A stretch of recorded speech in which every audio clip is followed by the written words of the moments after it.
VIIRL system essentially goes in and says, I want to stop spending money on Thumbtack and I want to move that to a channel that's performing high. Maybe Yelp is the best channel. It's the lowest cost per lead. It has the highest conversion rate. We very quickly see the landscape and say, I'm going to make this adjustment. Now, we don't just do that one time either. That evaluation process is happening on a daily, weekly basis. And so we're constantly looking at where are the channels that have the least competition in this particular month?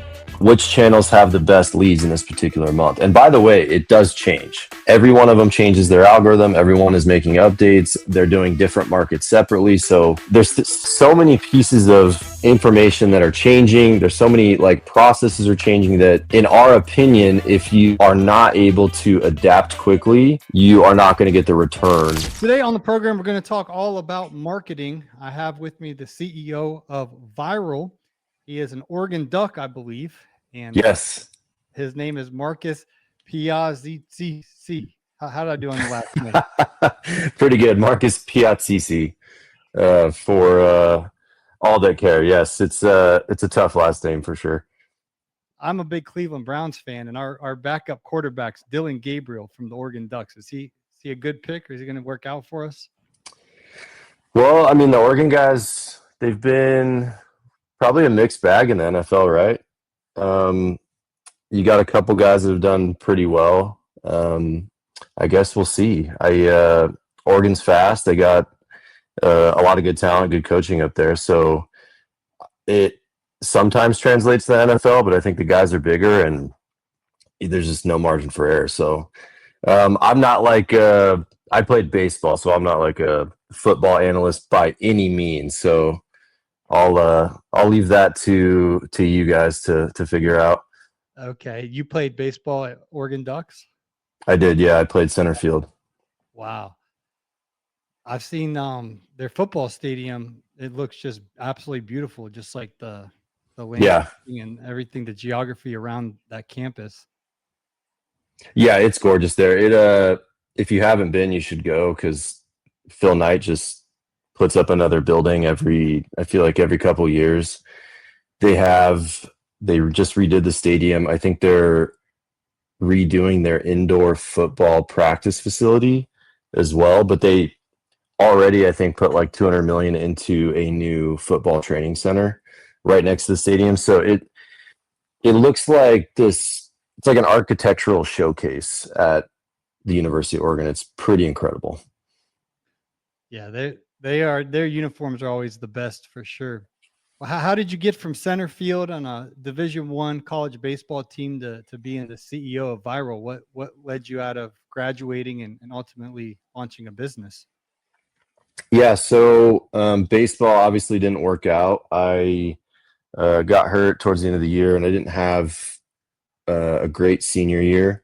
So I moved back home and started serving at Chili's, actually, and then took a risk on a marketing company out here in Scottsdale. I'd moved back to California. That's where I'm from. And it was just a $12 an hour, essentially social media posting job. It was when Facebook ads were fairly new. And so I kind of got really entrenched there. I just kind of gave it my all and started working my way up at that business. And I got the opportunity to run the Facebook advertising division for that company. And so it started out as a very small skunkwork project, and we built it into really quickly like a $1 million business. And that was where I first kind of cut my teeth on building something within an organization. But when you're kind of the GM or kind of the owner of it, it's very similar to starting a new company, even just outside of that. So I got to create all the process, create, what is the product, what's pricing, what's the value, how do they get results out of these Facebook ads? So you are forced to ask all these questions and run the business as if it's your own. And so that really helped essentially live training on how am I going to build this thing in the future. So long story short, after that, it was really successful. I was there for 5-6 years. And then I took a job at a more traditional marketing agency, and they focused on like, big $200,000 websites at the time, big brand, big vision. They worked with, some blue chip companies that you've heard of.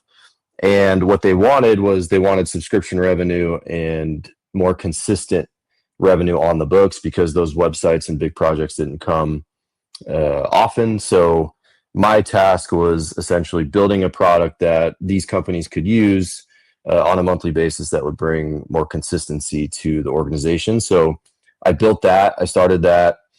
I got to break even about 6 months in, and the company just thought it wasn't going to work out, and I was very confused about that. So I actually got let go from that company, and they were nice. They offered me a severance, and I said, I don't want the severance. I would like my business that I started building. So that essentially started VIIRL. I registered my company, a day later. I built my own website, and it was a very crazy, hectic time. I put all the ad budget on my personal credit card, and that's essentially just kept going month after month.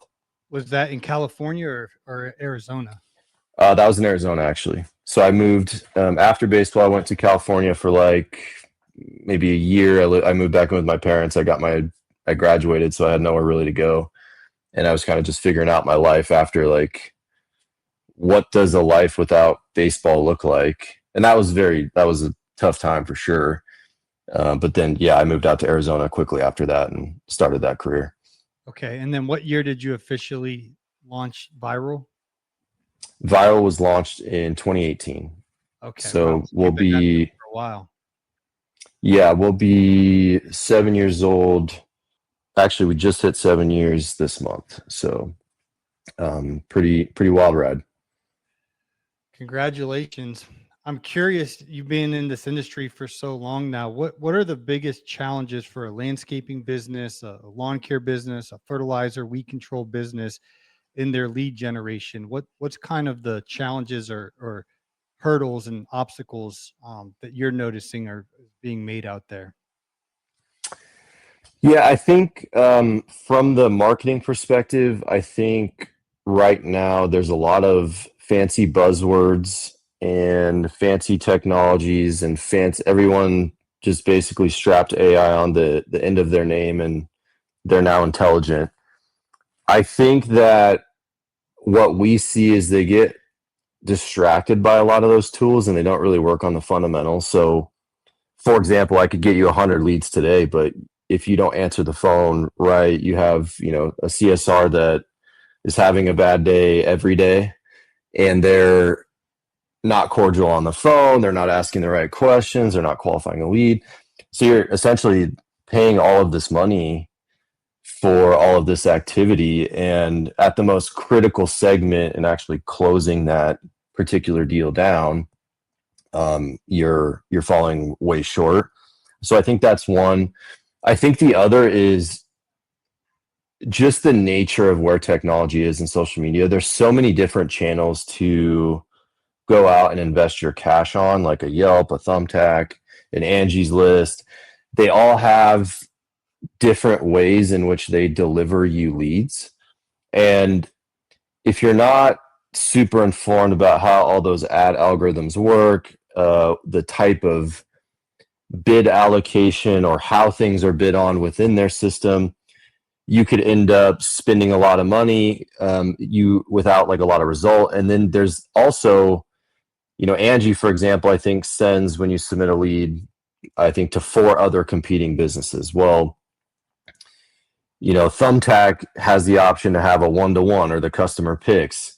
Yelp is a form fill that's through their request a quote that goes to another few businesses. So there's all these different nuances within the channel. So it's really hard for a business owner or a marketing director internally of those businesses to really make sense of all of that and normalize all of that data so that it's judged fairly.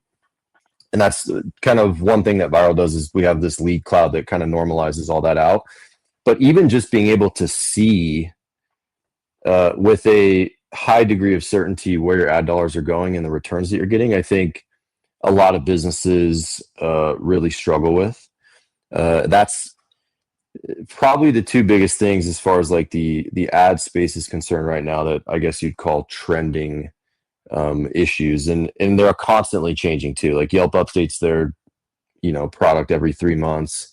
Thumbtack, same thing. So how do you even like keep up with all of this is, I think, really the challenge. You guys are known for performance driven marketing and really tracking data. And that's how I got connected to you guys from Simone. And they're very impressed with how much you pay attention to data rather just willy nilly spending marketing money, because that advertising money can get devoured really quickly by everybody you just mentioned. So what performance data are you tracking and why? Yeah, so we're tracking really the all the lead information, and chronological lead information I think is really important, because I think it's somewhere around like it takes 8 touch points for someone to make a decision about something. And what I mean by that is they can Google you, that's 1 touch point. They go to your website, that's 2 touch points. They visit your Yelp page and check out your reviews, that's 3 touch points. So what we're finding is, because there's so much information available and so many sites and ways to get it, that people are often using 5 of your marketing sources before they're essentially converting. So we're tracking that whole journey to the extent that we have it. We also have indexed every single conversation from the history of VIIRL.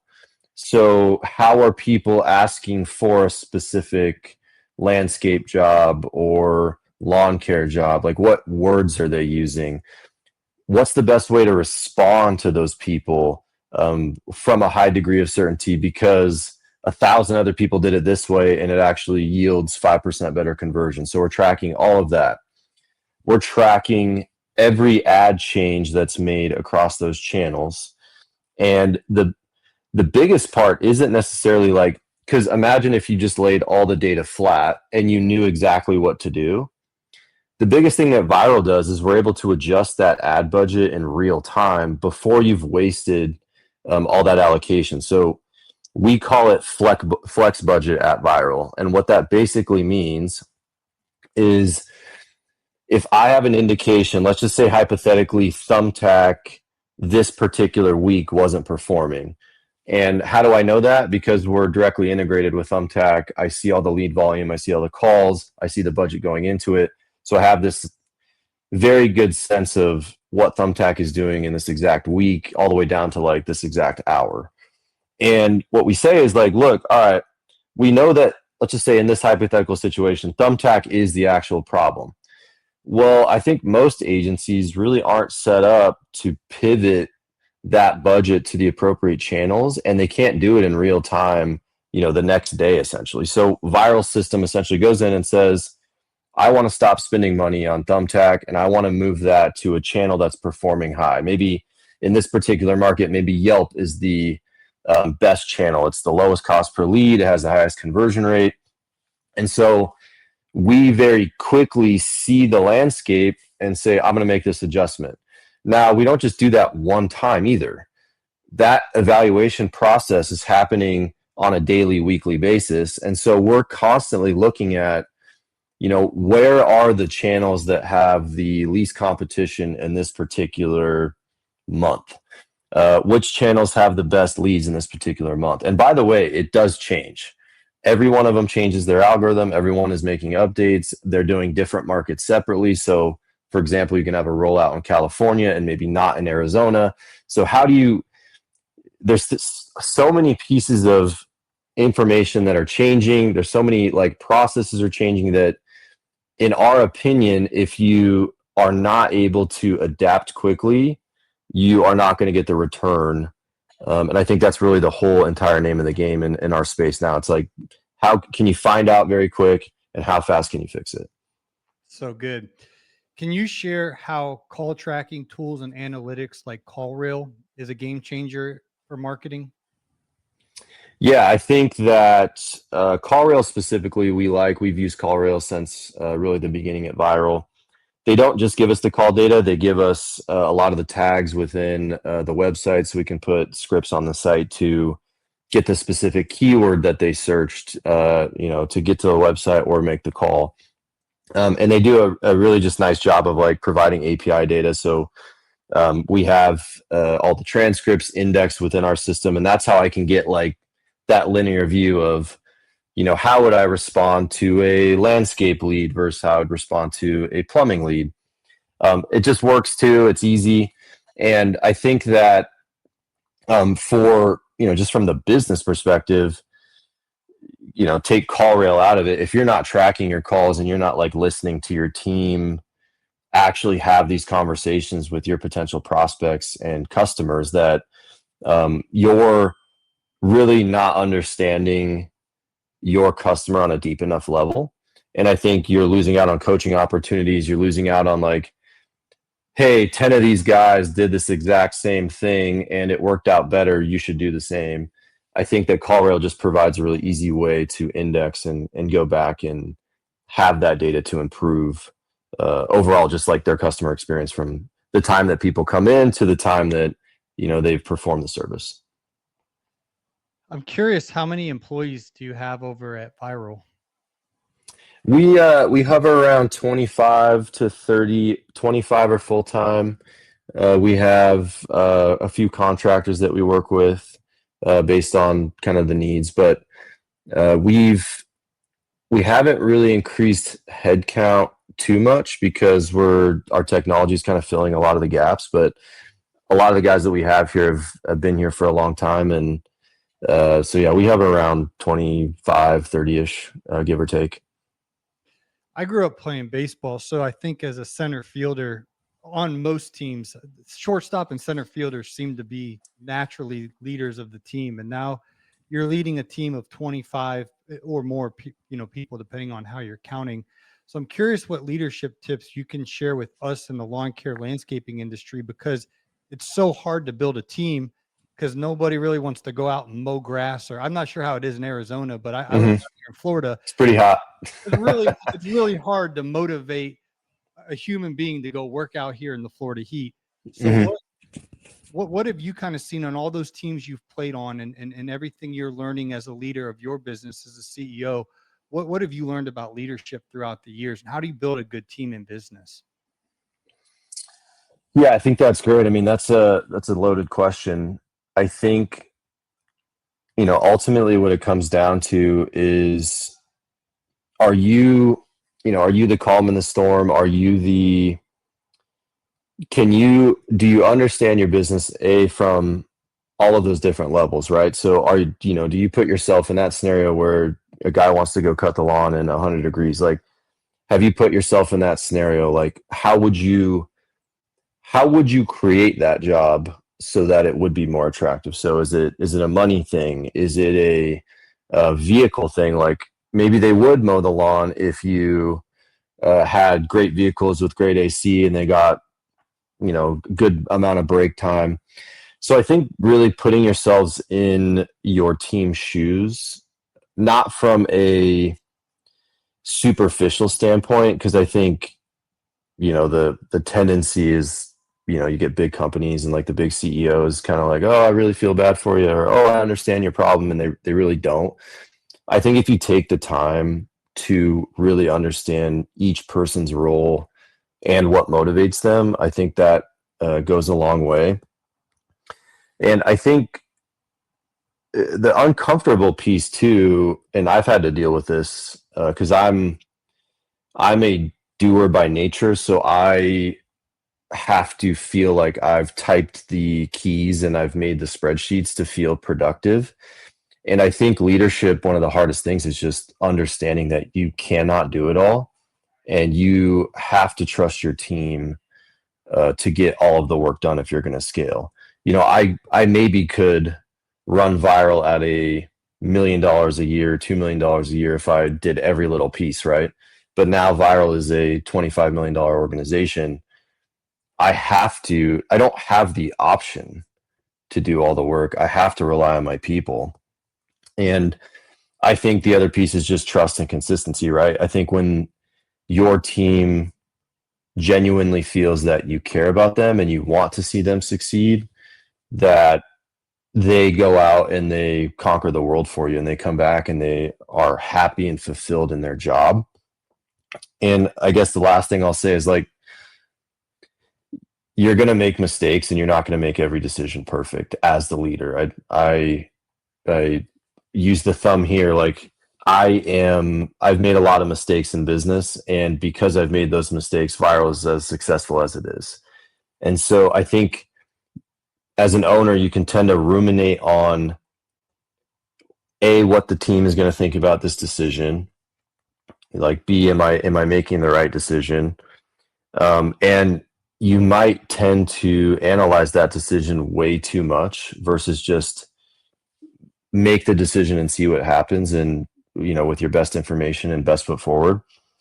And I think that, in my experience, like, some of that has handicapped me as I grow the business. It's like, I could have just made this decision, it would have worked out, and versus kicking myself or making a huge mountain out of a molehill often. So I think just having good resolve and trusting your gut is also something that I would advise. And Marcus, you mentioned you've made many big mistakes, but you've learned from them in business. Do you mind sharing one of those mistakes, and then actually the valuable lesson you learned from that mistake, and how you're different leader today because of it? Yeah, absolutely. I think one of more of a tactical example is, like, in the beginning of VIIRL, we didn't really have a ton of organization around billing, or like a clear process around when VIIRL was going to extend credit and to who. And what I mean by credit is not like a financing product. It's like a net 30 invoice, or how is VIIRL going to get paid for the marketing that we do. So back in the day, VIIRL was not as big. Cash flow was something that we monitored very closely. And we had a number of clients that either went bankrupt. We didn't really know what to do with that. We had some clients that didn't, for whatever reason, like, their cards declined, it took long to get paid. And so I think, like, what we learned just as a team from some of that stuff is, we vet our clients a little bit better than we did before. I think companies tend to want to accept every single client, and obviously to grow, you more or less have to be a little bit more lenient with that selection process. But we now view our clients as more of a partnership and like a right fit, because VIIRL is, we're not the most expensive, but we're also not the cheapest. And because we know that our products work and that they have value. But at the beginning of VIIRL, we were kind of, I won't say desperate, but like, when you're growing a startup, you'll do a lot of projects and you'll work with a lot of people that you wouldn't normally work with. And so I think that over time, VIIRL's just been finding other like similar businesses that have kind of the same values that we do and kind of do business how we do. And that's been, a huge benefit to us really in the long game, because we don't have any of those, I guess, call them billing issues anymore. So just one tactical example of stuff like that. And I guess I'll give you like the kind of intangible one is, the people are the most important piece of your business. And I think that understanding and addressing and making really clear goals with all of your leaders and the people that report to them, I think the more numbers you have, even if you need to like change the goal or reevaluate the goal every quarter, I think that having, even if the most basic goal of like, hey, you need to grow the business by 20x accounts or 20 accounts, for example, just having the number and having the accountability to the number, it seems really simple, but it gives both sides breathing room to where as a leader, you're not micromanaging them every day. Like, hey, did you get to the 20? What number are we at? Like, it gives me a record of what they're doing, and it gives them clear guidance on their goals. Whereas before, in a startup, I'll admit a lot of people wore a lot of different hats, and I think that ultimately hurts the company long term, because you can never. It's harder to find the answer to the problem when there's not clear guidelines and rails on who's doing what, who's responsible for what. We have a 2 minutes left. Do you have time for one more question? Sure. Yeah. Okay. If you started a lawn care business today, how would you market the lawn care business as we're, on the tail end of 2025, going into 2026? What's the core marketing drivers that you would do for, you're mowing grass, you're putting in mulch, basic, lawn care business? How would you market that in today's day and age? Yeah. So if I was starting from scratch, like, I'm just buying my first truck type of deal, I actually would. So your website needs to just be clean. It just needs to be simple, but you need an easy way for them to submit a lead, an easy way for them to find information out about you. It doesn't need to be like a Mona Lisa website when you're starting. It just needs to be, choose clarity over bells and whistles and like, website animations. I think just good pictures of lawns you've worked on and the work that you've done, and a very clean process on your site is a good starting place. As far as all the lead channels, because money would be essentially tight at a startup phase, I would actually lean towards all of the channels that allow you to pay cost per lead. And what I mean by that is, if I do Google AdWords, I can spend $10,000 and not get one lead because I'm buying clicks to a website. I would recommend, especially starting out, companies like Thumbtack, Angi, even Yelp. They're a little bit like Google from the standpoint of there's not a guaranteed lead per se. You're not like I'll pay $100 for this exact lead, but their algorithm and their system generates pretty good leads when you put money on. So I focus on, all right, I have to have a lead. So how much is that lead going to cost me? And I'm not going to get charged on like a Thumbtack or an Angi unless they produce a lead, or at least an opportunity for a lead, versus me spending, $10,000 on Google and hoping my website converts them. LSA is also another good channel. I'm not sure it's super efficient for landscape. We've seen some like budget fulfillment issues with that particular industry, but again, you're not being penalized, because if you put $500 on Google LSA and they don't convert you a lead, you still have $500 on Google LSA. You have not lost your money. So I'd probably start there. And then as far as like systems and getting organized within your own company, I'd probably choose a CRM like a Service Titan. I'm not sure their exact pricing anymore. I'd say they're probably in the middle of the road as far as cost for like a startup business.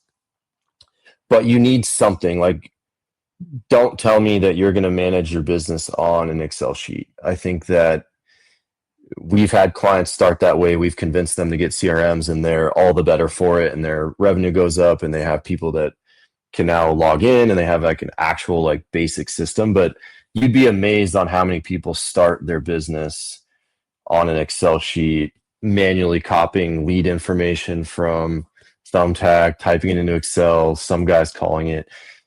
In this day and age, like, the customer just demands a way better experience, and you're not going to be able to provide that with an Excel sheet. So whatever it costs, you need a CRM, and the earlier that you start and really make it a part of your process, the less headache it's going to be for you towards the end. And then the last thing I'll say is, like, your customers first. Like, you're starting out, it's a brand new business.